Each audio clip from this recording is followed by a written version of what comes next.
donc là, base de données, est-ce que je peux dire ça comme ça? Donc, Romain, Silica, projet de R&D de Microsoft, qui nous permet de stocker de l'info. Gros projet. Et en fait, globalement, on va expliquer. Là, il se dit, est-ce que je l'ai bien préparé? Parce qu'il y a des gros chiffres, il y a des grosses infos. Alors, le pitch, pourquoi on va parler du projet Silica? Pour l'introduire, avant de dire ce que c'est. Deux choses dont on a, que je parle souvent, et donc souvent parlé dans cette émission, c'est qu'il y a deux sujets. Le cloud n'est pas infini. Contrairement à ce que les gens pensent, on arrive aux limites physiques du cloud, vu qu'il n'y a plus de place pour installer des data centers. En tout cas, il y a des limites physiques. Voilà, il y a des limites physiques. Voilà, puisque personne n'en veut à côté de chez lui, globalement. Voilà. Et il y a un autre sujet, qui est le GreenOps. Et dans le GreenOps, comme je le dis souvent, le stockage, aujourd'hui, ce n'est que du stockage plus ou moins à chaud, qui est hyper consommateur et polluant. Et comme je dis toujours, la petite anecdote, en moyenne, suivant les solutions, blablabla, globalement, au bout de 2 ans, n'importe quelle donnée stockée, elle vient d'exploser l'empreinte carbone qu'aurait eu une feuille de papier envoyée par la poste. Donc, les deux ensemble, on sait qu'on va dans le mur, globalement. Et donc, il faut faire du stockage à froid et surtout du stockage pérenne. Parce que, globalement, par exemple, le CD et le DVD qu'on a tous cru immortels, quand c'est pas super bien stocké, ça a été, pour la blague, c'est la communauté des joueurs PlayStation 1 qui a détecté le problème et qui, ensuite, il y a des labos qui sont penchés dessus, les CD et les DVD moisissent. Mais littéralement. Alors, Sereil aussi. Alors, non, mais même en dehors de ça, c'est-à-dire qu'au dehors de ça, donc, bien sûr, ça dépend de la qualité de l'industrie, tout ça, mais ça moisit, littéralement, le produit. Est-ce que tu peux expliquer CD et DVD pour les plus jeunes d'entre nous? C'est des Blu-ray, mais il y a moins de trucs dessus. Voilà. Et donc, il faut une solution. Et donc, Microsoft travaille depuis un moment sur ce qui s'appelle le projet Silica, pour graver dans le marbre, on va dire, ou t'as dit graver dans le verre, et là, en l'occurrence, graver dans le quartz. Et l'idée, c'est de faire un stockage. Alors, on t'annonce 10 000 ans de stockage sans détérioration. Bon, le CD aussi. Au bout de 30 ans, 40 ans, on a vu que ça marche pas. Mais globalement, voilà, le quartz, quand même, on sait que c'est quelque chose de solide. Donc, l'idée derrière, c'est quoi? C'est d'utiliser des lasers pour encoder de la donnée de plusieurs couches et en 3 dimensions. Donc, on n'est plus sur des 0, des 1, on est vraiment sur de l'encodage 3 dimensions, dans des grosses plaques de verre, donc on est au niveau nanométrique. Okay. Et l'idée, c'est qu'en plus, tu as la logique même des degrés d'écriture qui est utilisée. C'est-à-dire que c'est pas juste de la data plate comme dans un CD, c'est qu'on joue en 3D avec les angles. Donc tu as une vraie 3 dimensions, c'est X, Y, Z, tout ce que tu veux. Et donc ça te permet vraiment de stocker en masse. Comment tu écris et tu lis, c'est des IA qui s'occupent de la lecture et de l'écriture. Donc ça, c'est génial. Globalement, là, j'ai mis plein de gros mots.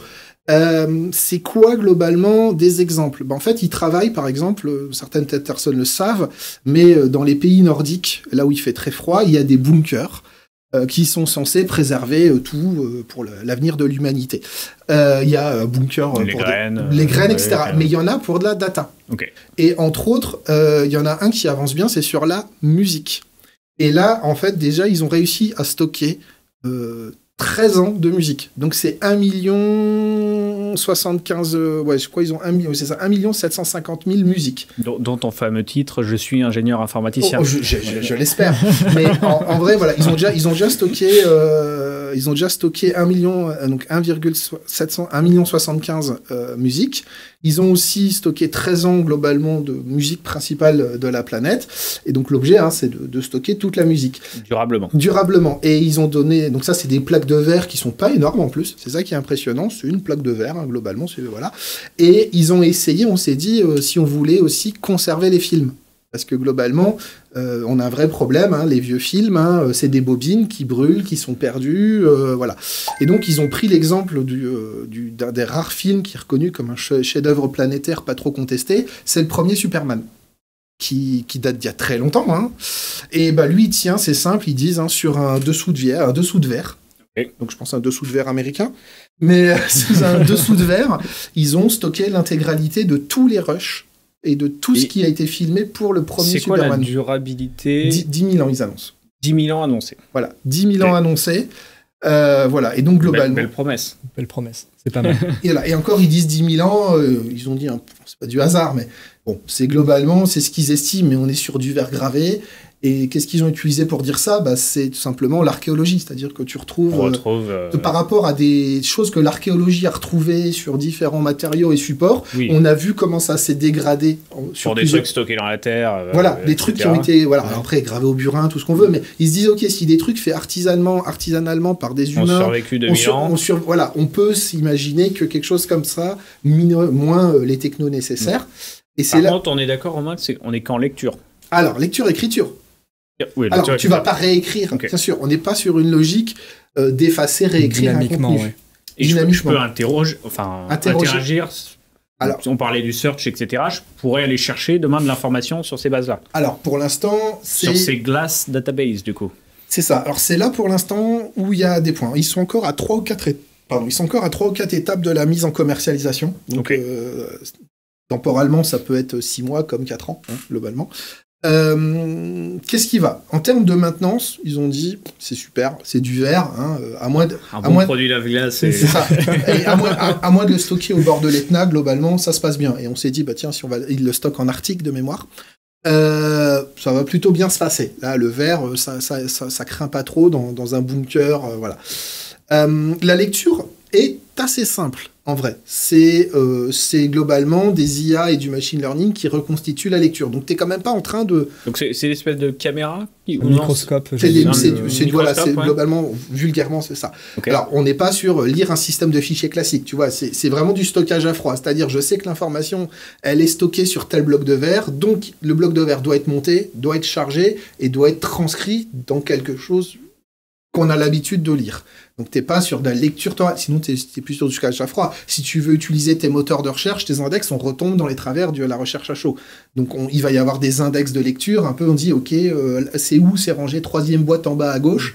Bon, on se doute bien que ça va être des robots qui vont aller chercher les plaques de verre, et puis tu vas attendre le temps que ça charge.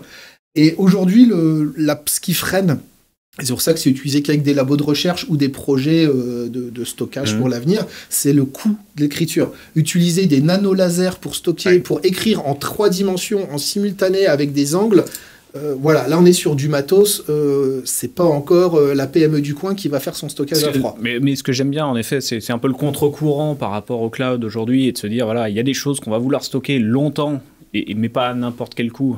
J'aime bien la vision, en tout cas, comment tu présentes l'enjeu. On visualise plutôt bien ces espèces de gros bunkers de vitres rangées, voilà, un peu la galerie des glaces, qui serait demain la bibliothèque d'Alexandrie, globalement de l'humanité. J'aime beaucoup cette image. Et puis, le 10 000 ans annoncé. Alors, puis tu as même une notion de place, parce qu'en fait, ce qu'ils te disent, c'est que si on a mis l'intégralité des rushs de Superman sur quelque chose sur ça, quoi, même pas sur ça, ils te disent, l'intégralité de la musique de la planète, ils estiment un petit bloc, c'est un petit bloc en fait. Ouais. C'est pas énorme en fait. Parce qu'en plus, ils te disent, souvent on pense 2D, c'est-à-dire plus le support est grand, plus on met. Mais attention, en 3D, c'est de l'écriture et stockage en 3 dimensions. Donc la démultiplication des capacités sur un espace réduit d'écriture, elle est dingue. Sur 2D, t'es juste sur du plat. Demain, t'auras plus un as à la maison, t'auras un espèce de et l'avantage, c'est que c'est une petite vitre. L'avantage, c'est qu'en plus, c'est pas énergivore. C'est pas énergivore. Ah bah là, c'est pas du tout, puisque c'est fait pour être du vrai stockage à froid. Alors la blague, Slide travaille beaucoup avec la Norvège. La lecture. La conso finalement de tous les engines qui va venir lire finalement. Alors, qui va lire, oui, mais tu ne vas pas lire tous les jours. Oui. Et c'est pas branché en continu. Il n'y a pas besoin d'alimentation, pour l'instant, il n'y a pas besoin d'alimentation électrique. Donc tu fais juste... puis en plus, comme ils disent, eux, pourquoi ils travaillent aussi avec cet organisme? Alors déjà, c'est bien pour la planète, mais globalement, c'est aussi, on va stocker dans un bunker au fin fond, dans la glace, quoi. Donc... On va fermer le sujet, Romain, parce que je vois le temps et le rappel à l'ordre d'Antoine qui nous dit qu'il faut tourner. On a d'autres sujets à traiter. Il y a une question. Est-ce que c'est plus rentable financièrement? Alors actuellement, justement, c'était la réponse sur la partie commerciale. En termes de maintenance, oui. En termes de lecture, il y a débat vu qu'on c'est pas une donnée qu'on va lire tous les jours. Mais pour l'instant, les outils de lecture à l'échelle d'un data center sont rentables financièrement. Là maintenant, c'est plus que rentable parce que on entrepose du verre dans un bunker, donc ça veut dire que voilà. Par contre, aujourd'hui, ce qui bloque la commercialisation, c'est l'écriture. L'écriture, aujourd'hui, n'est pas rentable financièrement. C'est globalement une poignée de laboratoires sur la planète. Enfin, pour l'instant, un laboratoire qui sait le faire. On n'est pas dans l'économie d'échelle encore en termes de disponibilité des technos. Quoi. Voilà. Par contre, en termes de maintenance, donc il y a un côté... Dans le temps, le stockage sera rentable. Il y a un côté green qui est vraiment... Par contre, on aura un problème financièrement. On a un côté FinOps qui est rentabilisé sur le stockage et la lecture.